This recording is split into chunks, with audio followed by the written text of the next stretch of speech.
முன்னாடி ஜென்ரேஷனில் இருக்கிற எல்லாருமே வந்து பெருந்தலைவர் காமராஜர் அவர்களை வந்து சிஎம்மாக பார்த்து ரொம்ப சந்தோஷப்பட்டிருக்காங்க.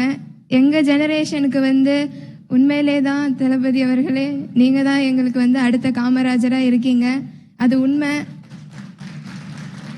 அதை இன்னும் நீங்கள் நிறைவேற்றுவீங்க அப்படின்ற ஆசை எங்களுக்கு எல்லாருக்குமே இருக்குது. உங்களை அங்கே அழகு பார்க்கணும் அப்படின்னு சொல்லிட்டு தமிழ்நாட்டு மக்கள் எல்லாருமே வந்து விரும்புகிறாங்க.